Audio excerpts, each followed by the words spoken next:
All right. Hello, everyone. My name is Antonio Regina, and I will be presenting my organizational development project titled Enhancing Employee Engagement at Target. This project is based on an interview conducted with an executive team lead for specialty sales at Target named Joanna, along with organizational development research and diagnostic models. The purpose of this project is to identify organizational challenges affecting employee engagement and retention and propose an intervention that can improve communication, employee support, and overall organizational effectiveness. Before we begin, I would like to introduce our audience members. We have Rayla Hello. and Corday. Hello. Awesome. Agenda. This presentation is organized into 6 main sections. First, I'll provide an overview of Target and the organizational challenges identified through the interview process. Next, I will explain the organizational diagnosis and the models used to analyze the situation. I will then discuss the key findings from the interview, present the proposed organizational development intervention, review the SMART goals that will guide implementation, explain the evaluation plan, and conclude with recommendations and a call to action for leadership. Organizational context and problem. Target is one of the largest retail organizations in the United States and is recognized for providing affordable products, quality customer service, and convenient shopping options such as drive up and order pickup. The company employs more than 400,000 people nationwide and promotes a team-oriented culture focused on delivering a positive guest experience. During my interview with Joanna, she described the work environment as fast-paced and highly collaborative, but also acknowledged that it becomes especially demanding during peak retail seasons such as back to school and holidays. Increased guest traffic, larger freight volumes, and constant operational demands can place significant pressure on employees. She explained that staffing shortages and inconsistent scheduling can increase workloads, particularly for newer employees who are still learning company processes. Over time, these factors contribute to employee burnout, lower morale, and higher turnover rates. As illustrated in the visual, staffing shortages often lead to increased workloads, which contribute to burnout. Burnout can reduce morale and eventually increase turnover, creating challenges for both employees and organizational performance. Organizational diagnosis. To better understand these challenges, I use 2 organizational development frameworks, the Burke-Litwin model and Lewin's force field analysis. The Burke-Litwin model examines how leadership, organizational culture, systems, and work climate influence employee behavior and organizational effectiveness. Throughout the interview, Joanna emphasized the importance of leadership support, communication, employee development, and teamwork. These factors directly affect employee motivation and organizational performance. I also use the force field analysis to identify the factors supporting change and those resisting change. Driving forces include Target's supportive leadership, team-oriented culture, employee development opportunities, and recognition efforts. Restraining forces include burnout, staffing, inconsistencies, communication gaps, and increasing workload demands. Research on organizational development emphasizes that successful change requires planned efforts, employee participation, and continuous adaptation. The diagnosis revealed that Target already possesses many strengths that support organizational success. However, reducing the restraining forces is necessary to improve employee engagement and retention. Key diagnostic findings. The interview revealed several important strengths and opportunities for improvement. One of Target's greatest strengths is its supportive and collaborative culture. Joanna explained that experienced team members often help mentor newer employees and that leaders regularly provide feedback, guidance, and opportunities for growth.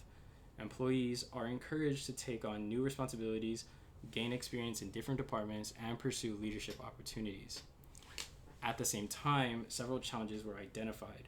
Burnout remains a concern during peak retail seasons because employees must manage increased workloads and customer demand.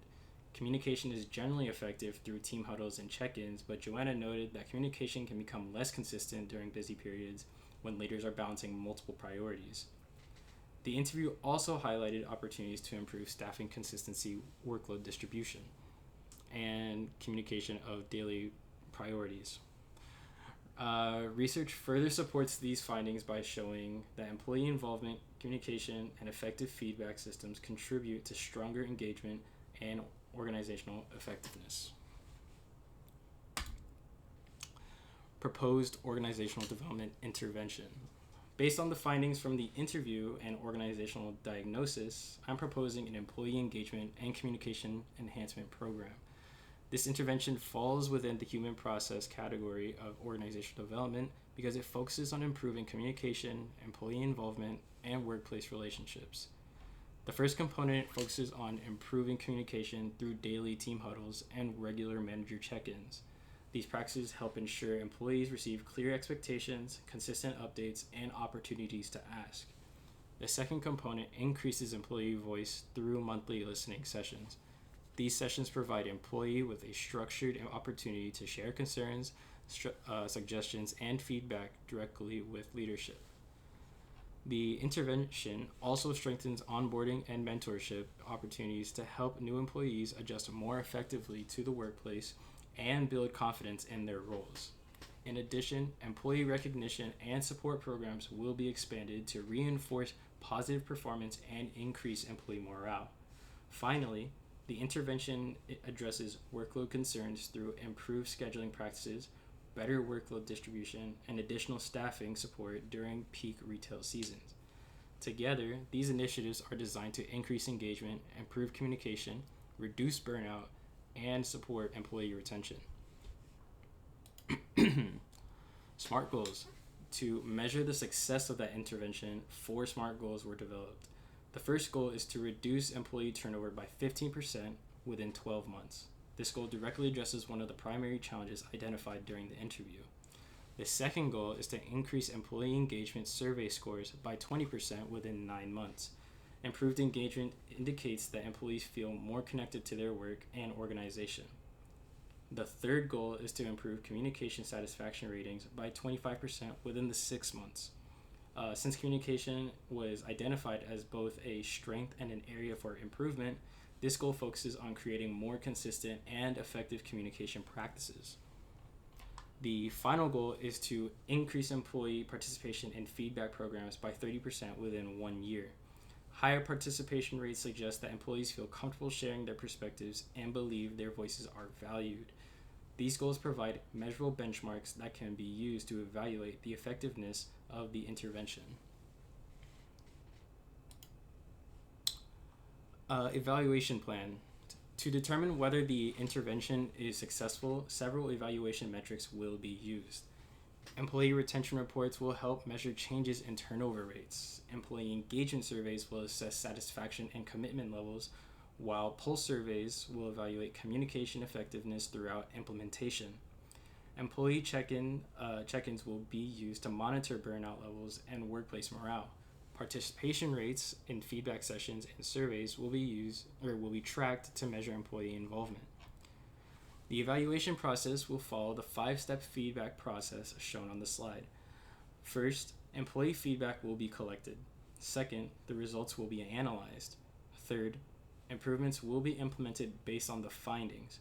Fourth, leaders will communicate the actions taken back to employees. Finally, results will be reviewed to identify additional opportunities for improvement. This continuous process helps ensure that the intervention remains effective and responsive to employees' needs. Conclusion. In conclusion, this project identified several challenges affecting employee engagement at Target, including burnout, staffing shortages, communication gaps, and retention concerns during peak retail seasons. At the same time, the interview revealed important organizational strengths, including supportive leadership, a strong team-oriented culture, employee development opportunities, and a commitment to employee success. To address these challenges, I propose the Employee Engagement and Communication Enhancement Program. This intervention focuses on improving communication, increasing employee support, and strengthening staff practices. The expected outcomes include higher employee engagement, stronger communication, reduced burnout, increased retention, stronger employee morale, and improved organizational performance. My recommendation is that Target implement this intervention and maintain an ongoing evaluation process to ensure continuous improvement. Research shows that organizational development is most successful when change is planned. Employees are actively involved, and organizations continuously adapt to feedback and changing needs. By investing in employees and responding to their needs, Target can strengthen both employee satisfaction and long-term organizational success. Thank you so much. I hope you learned something today. Thank you again for Rayla and Corday's time. Of course. Thank you. And lastly, here are my references. All right, take care.